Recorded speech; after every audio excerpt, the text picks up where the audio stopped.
हम क्या करेंगे जब हमारे परिवार में कोई नया बच्चा पैदा होगा? ये सभी बच्चों, सभी जातियों, सभी मानव समाजों के लिए है। इस्लामिक जानकारी। जब अल्लाह सर्वशक्तिमान की कृपा से आपको बच्चा मिलता है तो आप क्या करते हैं? इस खुशी के पल पर महत्वपूर्ण इस्लामी रीति रिवाज और क्रियाएं तथा नवजात शिशु के नामकरण के नियम और सावधानियां। अब इस चैनल के दर्शकों के लिए एक विशेष नोट। मुझे अपनी नींद कम करनी पड़ती है और अपना पेट तभी भरना पड़ता है जब मुझे बहुत ज़रूरी हो। क्योंकि समय सीमित है और इन वीडियो को बनाने के लिए बहुत सारी प्रामाणिक जानकारी, उन्हें उचित तरीके से व्यवस्थित करना, अल्लाह सर्वशक्तिमान और लोगों के सामने सच्चा होना, गलतियों और भ्रामक जानकारी से बचना और अधिक सब्सक्राइबर या दर्शक पाने के लिए अस्वस्थ कृत्यों से बचना चाहिए।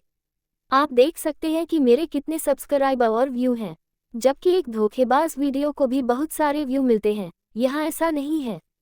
इस बीच मैं आप सभी को यह वीडियो अंग्रेजी में देखने की सलाह देता हूँ। नीचे लिंक दिया गया है https://youtube.be/lx815zs फीचर इक्वल्स शेयर्ड। इस तरह का काम या नौटंकी कोई भी सच्चा मुसलमान लोगों को धोखा देने के लिए नहीं कर सकता। हमारे लिए हमारे पास पहले से जो ज्ञान है उसके बारे में सत्यता की पुष्टि करने में बहुत समय लगता है और इस कोर्स में आप सभी को इस्लाम और दुनिया के मामलों की एक सच्ची तस्वीर देने के लिए एकत्रित किया जाता है। यदि आपको कोई गलती या दोष मिला है तो वह मेरी ओर से है और हो सकता है कि सॉफ्टवेयर द्वारा इसका अनुवाद करने के तरीके के कारण हो, क्योंकि कभी कभी जटिल वाक्यों को अनुवाद में एक अलग अर्थ के साथ पुनः प्रस्तुत किया जा सकता है जो हमारा इरादा नहीं था। अल्लाह सर्वशक्तिमान मुझे और पूरी मानवता को क्षमा करे। इसलिए मेरा आप सभी से अनुरोध है कि इस कार्य में सहयोग करें जो कि ब्रह्मांड के सम्राट सर्वशक्तिमान अल्लाह हम सभी के लिए आदेश के कारण है। मैं यह इसलिए कर रहा हूँ क्योंकि मुझे एहसास हुआ है कि चुपचाप बैठकर जीवन का आनंद लेना कोई मूल्य नहीं रखता है। यहाँ तक कि जंगल में एक लोमड़ी भी अपने काम करने की हिम्मत रखती है, भले ही वह जानवरों के साम्राज्य में एक महान जानवर न हो। हम अभी कब्रों में नहीं रहते हैं, हम अभी जीवित हैं और हम अपने ईश्वर, प्रभु और पालनहार सर्वशक्तिमान अल्लाह के लिए ये सब कर सकते हैं। इसलिए हम चुप नहीं रह सकते। फिर से आप सभी को याद दिला दूं, हम अभी तक चुप रहने के लिए अपनी कब्र तक नहीं पहुंचे हैं। इसलिए आपको ये समझना चाहिए और पैसे, समय, भूख, नींद और हमारे दैनिक जीवन के आराम की परवाह किए बिना हमें अल्लाह के शब्दों को बढ़ावा देने की आवश्यकता है। बस कृपया इस चैनल को लाइक, शेयर, कमेंट और सब्सक्राइब करें। अभी आइए हम आपके परिवार में एक नवजात शिशु के महान अवसर पर इस्लामी धर्म में नामकरण नियमों और क्रियाओं, अनुष्ठानों आदि से संबंधित इस वीडियो को शुरू करते हैं। सबसे पहले आइए हम किसी भी अनुमेय कार्य को शुरू करते समय मुसलमानों को अल्लाह द्वारा स्वयं दिए गए इस्लाम के अनिवार्य पवित्र वाक्यांश का उपयोग करें। अरबी मुहावरा है बिस्मिल्लाहिर्रहमानिर्रहीम। अंग्रेजी में अल्लाह के नाम पर जो सबसे दयालु है। नवजात शिशु के लिए 6 महत्वपूर्ण क्रियाएं हैं। 1 कान में अजान और इकामत, 2 बच्चे का नाम रखना, 3 तहनीक, 4 बच्चे के बाल मुंडवाना, 5 अकीका, 6 खतना। 1 बच्चे के कान में अजान और इकामत। नवजात शिशु के दाहिने कान में अजान और बाएं कान में इकामत कहना उचित है। इस क्रिया के लिए कोई विशेष समय नहीं है, इसलिए इसे जितनी जल्दी हो सके कर लेना चाहिए। यह महत्वपूर्ण है कि बच्चा जो पहला शब्द सुने वह अल्लाह की एकता या तौहीद के बारे में हो, जो इस्लाम की ठोस नींव का मूल हिस्सा है। ऐसा करते समय याद रखने योग्य बातें। किबला या अरब के मक्का शहर की दिशा में मुंह करके खड़े हों। धीरे से बोलें, अपनी आवाज़ ऊंची करने की कोई ज़रूरत नहीं है। आपको अपने कानों में उंगलियां डालने की ज़रूरत नहीं है। हय्या अलल सलाह और हय्या अलल फलाह कहते समय आप अपना चेहरा दाएं और बाएं घुमा सकते हैं। 2 बच्चे का नामकरण। बच्चे को जन्म के तुरंत बाद ही नाम दे दिया जाना चाहिए।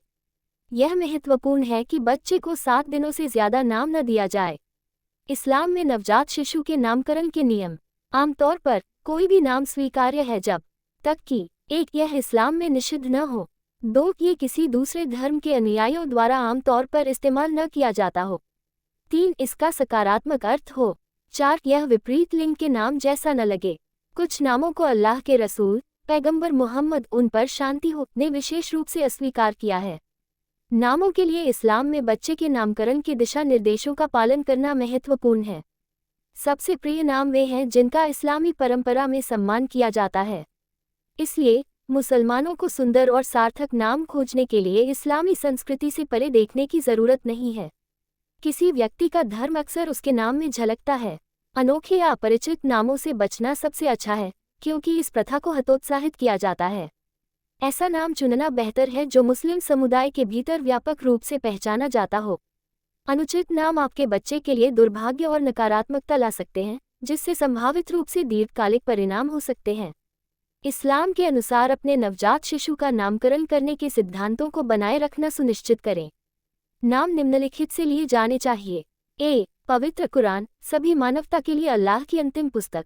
बी. अहादीथ, अंतिम पैगंबर मोहम्मद की शिक्षाएं और अभ्यास, शांति उन पर हो जिन्हें हम मानते हैं। कोष्टक। सी. अंतिम पैगंबर मोहम्मद सल्लल्लाहु अलैहि वसल्लम के सहाबा या महान साथियों के नाम।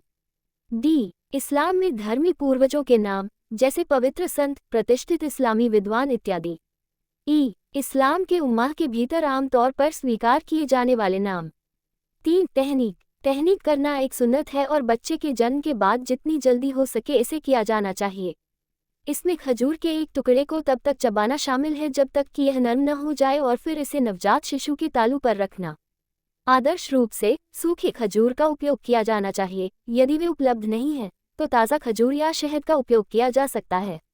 यह अनुशंसा की जाती है कि माता पिता तहनीक करने और बच्चे के लिए दुआ करने के लिए एक पवित्र व्यक्ति की तलाश करें। मीठी चीज़ें नवजात शिशु को ऊर्जा प्रदान करती हैं और विशेष रूप से यह मस्तिष्क के लिए बैटरी की तरह होती हैं। इंटरनेट पर देखें या सर्च करें कि मेडिकल साइंस भी नवजात शिशु को मीठा खाने की सलाह क्यों देता है। आप जीवन के सभी क्षेत्रों में अपने मार्गदर्शन के लिए इस्लाम को सच्चा स्रोत मान सकते हैं। क्या आपको अभी तक ये सच्चाई नहीं दिखी है तो प्रामाणिक इस्लामी वेबसाइटों पर देखें। वैसे तो तहनीक कोई भी कर सकता है, लेकिन इसे सबसे अच्छा कोई ऐसा व्यक्ति ही कर सकता है जो धर्मपरायण हो। 4. बच्चे के बाल मुंडवाना। जन्म के 7वें दिन बच्चे के बाल मुंडवाने की सलाह दी जाती है। उदाहरण के लिए, अगर बच्चा गुरुवार को पैदा हुआ है तो अगले गुरुवार को मुंडवाना चाहिए।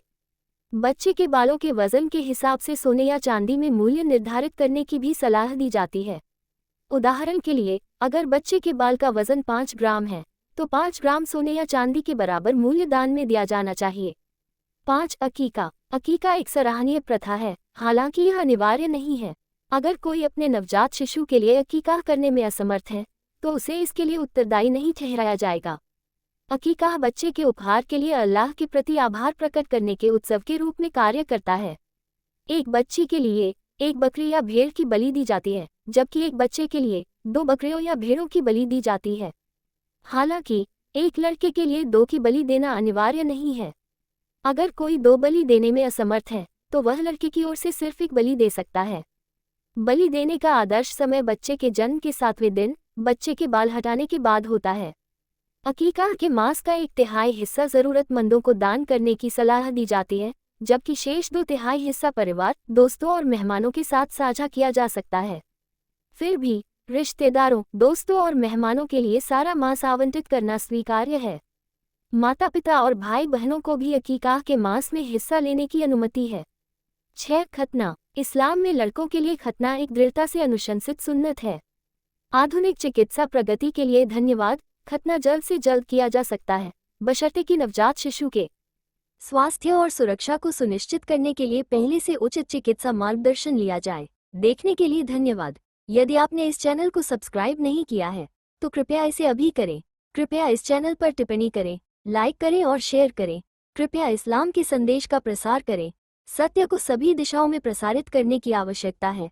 सर्वशक्तिमान अल्लाह के सत्य की मीठी खुशबू को अपने घर, गलियों, गांवों, कस्बों, शहरों और पूरे देश में फैलने दें जहां आप रहते हैं। एक बार फिर धन्यवाद।